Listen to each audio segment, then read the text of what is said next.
Mesdames, Messieurs, bonjour. Je m'appelle Sébastien Sau, je suis le délégué régional chez ACV sur la région Occitanie.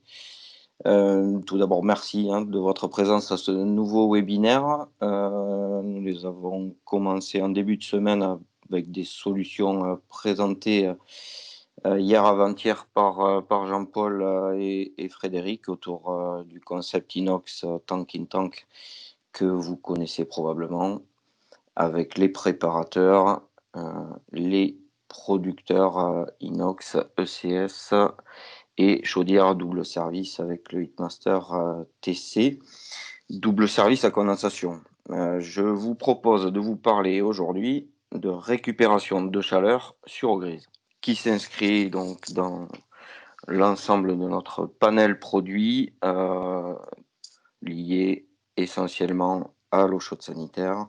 Aujourd'hui, récupération de chaleur sur eau grise en collectivité. Comme vous le savez, dans le bâtiment en logement collectif, EHPAD, milieu hospitalier, les complexes sportifs, piscines, en hôtellerie, entre autres bâtiments où on a un poste production ECS prépondérant de la consommation globale énergétique du bâtiment et qui peut s'avérer parfois au moins aussi important que celui du chauffage pour en tout cas les bâtiments à haute efficacité énergétique, d'où l'intérêt d'en récupérer l'énergie et ainsi de participer à la réduction d'émissions de gaz à effet de serre, bien sûr. Depuis bientôt 2 ans, ACV a rejoint le groupe Atlantique qui nous a amené entre autres une offre de récupération de chaleur sur eau grise qui s'intitule le PowerPipe Go. Cette offre est portée conjointement par Atlantique en prescription d'une part auprès des maîtres d'ouvrage et étudiée par le bureau d'études ACV et commercialisée par ACV. Au sommaire, on va évoquer ce qu'est les eaux grises, même si c'est connu pour nombre d'entre vous. Comment on va fonctionner sur notre PowerPipe Go, puis rentrer un petit peu plus donc dans l'offre produit avec ses bénéfices et détailler l'offre jusqu'à vous parler bien évidemment de RT, d'aide au dimensionnement et des caractéristiques diverses qu'on va pouvoir vous apporter en matière de récupération de chaleur sur eau grise en collectivité. Pour finir, des questions-réponses que je vous invite à noter de votre côté pour un dernier quart d'heure d'échange sur le sujet. Les eaux grises. Bien évidemment, les eaux grises sont les eaux issues des douches, des lavabos, et il faudra, dans notre cas, avoir des eaux séparatives, bien évidemment des eaux vannes. Lorsqu'on a, et c'est le cas régionalement sur certains secteurs, il y a des tendances où on va aller chercher des économies et travailler sur du chute unique. Bien évidemment, dans ce cas, nous ne saurons pas vous proposer de solution avec le PowerPipe Go. Une technologie passive, le PowerPipe est connu puisque c'est un brevet canadien avec les eaux usées chaudes qui vont traverser l'échangeur cuivre gravitairement et l'arrivée d'eau froide nécessaire à une demande d'eau chaude sanitaire en cours, qui va donc être amenée à contre-courant de la descente des eaux usées à travers un tube recuit spiralé qui va entourer la descente. L'eau froide va donc se préchauffer par conduction avant d'être envoyée dans la production d'eau chaude sanitaire à proximité. Le produit et ses bénéfices en termes de valorisation RT, d'économie, de facilité d'installation et d'exploitation. Le PowerPipe Go, c'est l'idée d'ACV avec ce module, créer un module préfabriqué qui va nous permettre de ralentir la chute des eaux usées, de maximiser l'échange et d'augmenter la performance énergétique de l'ensemble pour des applications telles que le logement, l'hôtellerie, la piscine, j'en passe et des meilleurs. Une des innovations, hein, au-delà de l'avoir bien étudié sous cette forme de skid, c'est le receveur qui est en partie haute, qui va nous permettre de récupérer en son centre la chute des eaux usées, de ralentir, de casser sa vitesse de descente, puis par débordement, de venir lécher chacun des 3 ou 4 échangeurs cuivre et ainsi obtenir un échange et une efficacité maximale. Outre cela, sa forme et les débits importants qui va nous permettre d'obtenir vont permettre d'entraîner les résidus, voilà, hein, de cheveux, de corps étrangers qui ont passé les siphons des appareils sanitaires pour éviter de venir, bien évidemment, obstruer le passage des eaux usées. Le PowerPipe Go qui est doté d'un titre 5, ce qui va nous permettre de le valoriser en RT 2012, avec un gain de CEP, on va le voir un petit peu plus tard sur des exemples concrets qui oscillent entre 3 et 6 points qu'on peut parfois dépasser. Mais globalement, voilà un petit peu pour vous, bureau d'études, l'idée de gain de CEP qu'on va pouvoir obtenir avec un PowerPipe Go. Alors bien évidemment, soit sur un bâtiment tout gas où l'idée est plutôt d'atteindre un niveau de CEP performant sans particulièrement faire d'efforts sur les bio. Sur un bâtiment tout élec, de réduire l'effort Bébio et donc forcément le coût du bâti avec un gain de CEP sur le poste CS important qui va nous permettre par exemple de passer avec une pompe à chaleur ECS et en amont donc notre PowerPipe Go. Un appareil économique et écologique. On l'a dit, appareil passif, on ne va pas avoir besoin d'amener d'énergie, hein, sur, cet échangeur puisqu'on va gravitairement, simplement faire passer nos eaux usées et alimenter ensuite en eau froide, sur une pression, classique. Donc pas de raccord en mouvement, pas d'énergie à amener. La cible est plutôt, là aussi on le voit même quand on va être susceptible de le dépasser, d'apporter des économies jusqu'à, environ 20 donc, sur la production ECS. De temps en temps, on est à 14-15, de temps en temps on va le dépasser, mais c'est un petit peu la cible qu'on va chercher. Produit en rénovation qui est également éligible C2E, je vous mettrai accès et puis on le diffusera ensuite, au, TH154 qui est, l'affiche, pour, le PowerPipe Go.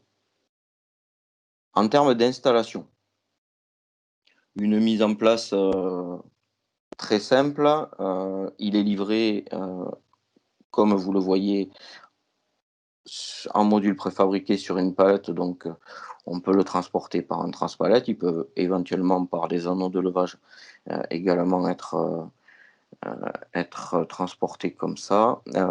Une simple mise à niveau, bien évidemment, pour qu'on puisse équilibrer sur chacun des 4 échangeurs le débit de passage des eaux usées uniformément sur chacun des échangeurs.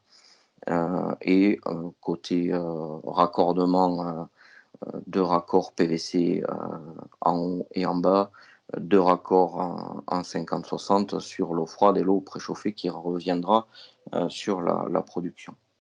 Surface au sol, 0,5 m². Sur un préparateur, on verra la possibilité également de mise en cascade, mais dans tous les cas, peu de place. On sait bien évidemment que le foncier aujourd'hui va être dans les projets neufs très important à garder le plus court possible. C'est d'ailleurs bien évidemment sur les webinaires que nous avons déjà proposés, un des axes majeurs des atouts majeurs des produits que propose ACV, tant en préparateur qu'en producteur, toujours très compact. En termes d'exploitation, évidemment, heu, on va, avoir, un entretien annuel comme, n'importe quel, échangeur dans un local technique, dans une sous-station, dans une chaufferie. L'évacuation des résidus se fait de manière automatique. On a 4 bouchons en partie haute qui vont nous permettre de visualiser et d'intervenir facilement. Un produit, qui est robuste, livré d'usine comme ça, je le répète, avec des matériaux nobles comme le cuivre, une garantie de 10 ans, sur le produit, mais qui vont permettre bien sûr d'aller chercher, des durées de vie bien plus importantes. Le détail, il y a du Power Pipe Go, vous l'aurez compris, un raccord PVC, en diamètre 160 en partie haute, 4 bouchons de visite, le receveur en partie haute et en partie basse, un échangeur cuivre, alors je dis un, c'est faux, 3 ou 4 échangeurs, hein. On a, 3 versions de hauteur, on va le voir après, et dans chacune des versions, on aura 3 ou 4 échangeurs cuivre. En son milieu, à mi-hauteur, plutôt, on a donc, l'entrée, de l'eau-de-vie et la sortie préchauffée. Une structure bâtie autoportante, entrée-sortie des eaux usées. Plus schématiquement, ce que je vous ai communiqué, donc arrivée d'eau grise en diamètre 160. Collecteur en 50-60 inox. Petite particularité lorsque, le Power Pipe Go sera, installé dans un local technique tel qu'une piscine avec une ambiance chlorée. On aura une passivation naturelle, du cuivre. On a, la possibilité, bien évidemment, de mettre des collecteurs inox dédiés à ce type d'application. Les modèles de la gamme, donc 3 hauteurs différentes.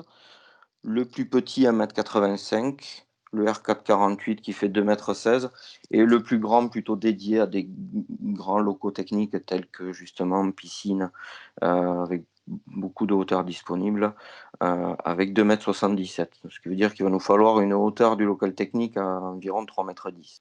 La possibilité, à droite de raccorder, les Power Pipe Go en cascade avec, un kit cascade que vous voyez maintenant.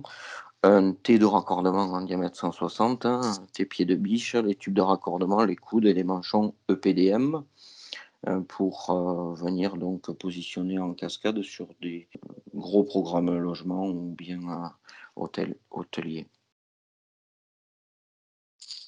Voilà sur le modèle, R448, la hauteur bien évidemment à votre, disposition pour mettre tous ces éléments techniques et dimensionnels, pour étudier, les projets. Heu, Là, on voit qu'on a 2,49 m sur le R448. Heu, on aurait environ 2,20 m sur le R436. Un R436, pour vous donner un ordre d'idée, un R436 Trio, on fait 50 logements. Un R436 Quattro, on va faire quand même jusqu'à 50 logements et on aura une hauteur de 2,20 m. Ça ne paraît pas nous poser de soucis. Les caractéristiques, dimensionnelles, détaillées, en profondeur, en largeur à l'unité ou par 2, les hauteurs et les poids, qui ne voilà, à prendre en compte, entre 125 et 240 kilogrammes. Tarif public, entre le R436, Trio et le C472 Quattro, vous voyez, on va osciller, entre, 6 800 et 12 500 €, qui peut vous donner un ordre d'idée, d'un produit qui, de par sa simplicité, d'installation, peut correspondre, à un prix posé. Notre bureau d'études et nous-mêmes, sur chacun, de nos régions respectives, vous mettons comme, l'ensemble des produits, et des, chantiers, sur lesquels vous aurez, un dimensionnement effectué. On est bien évidemment à votre disposition pour faire une étude, heu, vous fournir le gain de CEP, si on a besoin d'aller atteindre une performance RT sur le projet, heu, à votre service, bien évidemment. Ces services de dimensionnement, dans un premier temps, on peut faire une préétude assez rapide.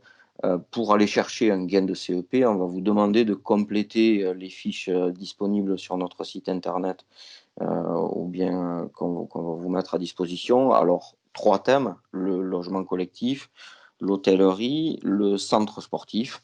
On vous demande, quelques détails pour aller, de la même manière que quand on fait un dimensionnement d'eau chaude sanitaire, identifier, le projet au plus près, connaître, les robinetteries, sanitaires, connaître bien évidemment les typologies de logements, savoir si tous les appareils vont être raccordés, au PowerPipe Go, et bien évidemment pour déterminer un gain de CEP, on aura besoin de connaître la surface utile totale, la surface desservie, sur le PowerPipe Go, et de connaître les moyennes d'évacuation entre l'appareil le plus proche et l'appareil le plus éloigné du collecteur, en local chauffé, en local non chauffé. Également, la position du PowerPipe par rapport au générateur d'eau chaude sanitaire. Heu, j'ai un petit souci de slide, pardon, voilà, donc là, pour le coup, idéalement, bien évidemment, le PowerPipe, à proximité, de la production d'eau chaude sanitaire. Ces mêmes fiches de renseignements, on va les retrouver donc en hôtellerie. Nombre d'étoiles, savoir si on est sur de la plaine, de la montagne, identifier au plus près les besoins pour avoir et un calcul de CEP au plus juste, et un gain de CEP pardon, au plus juste, et également en découlera, bien évidemment, le gain, en kilowattheure, et par déduction, le retour sur investissement. Un schéma de principe, type, avec un PowerPipe Go, en amont donc d'un Heatmaster qui, dans ce cas précis, fait l'eau chaude sanitaire et le chauffage. Heu, donc voilà, un raccordement, directement des eaux usées, sur le PPGO, un bypass, pour, son, futur lointain, remplacement, mais également la possibilité, surtout d'ailleurs, avec une vanne, et le bypass va servir à faire les opérations de maintenance. Cette eau préchauffée, on va la renvoyer pour partie, sur la vanne 3 voies. Pour, le reste, hydrauliquement bien sûr, on renverra dans l'entrée d'eau froide de la production, ici, en partie basse du Heatmaster TC. Sur ce slide, on a, quelques exemples de performances, RT 2012 sur, quelques zones, Heu, climatiques, hein. Alors on a, quelques exemples, je ne vais pas tous, vous les commenter, mais comme vous le voyez, ces exemples vous donnent, les, gains de CEP, réels qu'on va faire avec, la solution PowerPipe, et qui va pouvoir, bien évidemment, nous donner une incidence, de l'effort à réaliser, sur le bâti. On voit donc l'effort BBio. Si on prend, la zone H3, hein, alors pardon, hein, je prends celle-ci, hein, elle est en bas à droite, elle est en rouge, c'est parce qu'on la voit mieux. Heu, le Babyomax à atteindre de 42, on voit qu'avec, sans le PowerPipe, pardon, on a un CEP-ECS à 15,2, un CEP total à 30,8.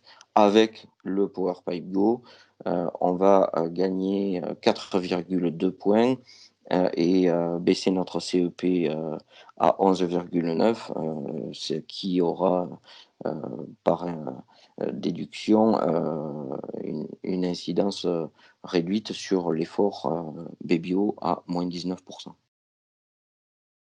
Je vous le disais tout à l'heure, certificat d'économie d'énergie, le BATTH 154 pour la récupération de chaleur sur eau grise, dans les bâtiments, tertiaires, que vous, voyez. On a, à votre disposition également, hein, quelques petits outils, pour, vous donner, un ordre d'idée selon le profil du bâtiment et la zone climatique. Un volume, en kilowattheure CUMAC, qui par, le nombre de chambres en hôtellerie, par exemple, va vous donner un pourcentage d'efficacité du récupérateur. Et en découlera, bien évidemment, un montant de CO2 à pouvoir récupérer. Ici, quelques exemples maintenant de ce que nous allons pouvoir vous donner techniquement sur une étude, lorsqu'on va rechercher une performance RT. J'ai mis quelques exemples. Alors je vous disais tout à l'heure, on a fait quelques essais, 50 logements, on est sur, un, R4 36, trio, 100 logements, bon, bien évidemment, il faudrait voir la typologie, mais on a pris des moyennes T2, T3, T4, T5, de programmes, classiques de logement. Là, pour cette affaire, un R4 48 quattro, va nous permettre, d'aller chercher 14 sur, l'économie d'énergie sur le besoin, estimé avec, ce R4 48 quattro pour la un peu moins de 60 logements là sur ce programme et aller chercher 3,2 points de CEP. J'ai pris volontairement, parce qu'on est un petit peu étalé sur ce profil, de bâtiment, toulousain, en logement. Je vous ai mis un deuxième slide que je vous présente de suite, où typiquement vous voyez que là sur, une maison d'arrêt. Alors bien évidemment, cellule de détenus, 10 carrés, 2 détenus par cellule, potentiellement 240 personnes qui peuvent se doucher, un gain de CEP qui va être porté très haut là pour le coup à 8,3. Je vous ai pris volontairement, 2, cas, mini maxi, et au milieu, vous ai donné ces profils sur 50 ou 100 logements. L'économie que nous allons, réaliser, potentiellement sur, l'estimation, avec les données d'entrée, que nous aurons eues, là, en l'occurrence, on a un peu plus de 47 000 kilowattheures par an.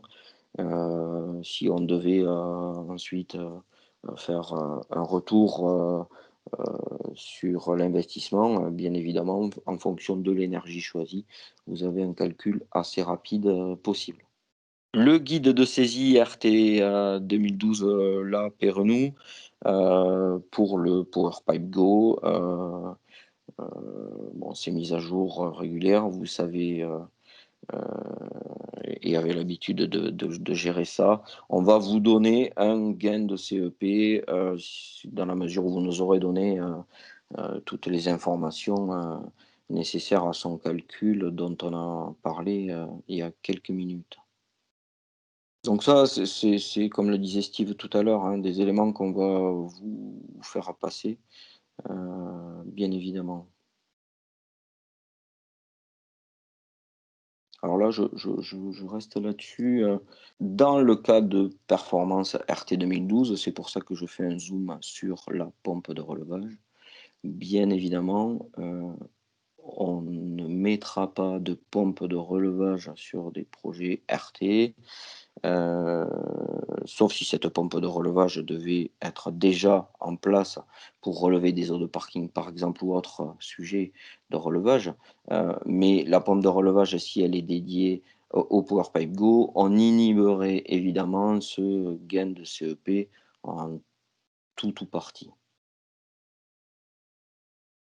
Bon, c'est la reprise de ce que je vous ai communiqué tout à l'heure en amont, du récupérateur, sur les volumes, chauffé ou non, pour, déterminer au plus juste. On va voir maintenant, une petite vidéo, très explicite, qui pourra, là aussi vous servir de support, pour vos clients.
Voilà pour cette, petite, vidéo. On termine par, la carte, représentative, donc des délégués régionaux de chaque secteur vers qui, bien évidemment, vous pouvez, vous rapprocher pour, tout dimensionnement, ECS et récupération de chaleur sur eau grise. Merci beaucoup pour votre attention et il est l'heure de passer à vos questions, hein, questions-réponses. Alors, je ne l'avais pas indiqué en préambule, nous avons, sur cette participation, le responsable produit, Maxime, qui pourra, le cas échéant, venir, également, en support complémentaire, à vos questions, pardon.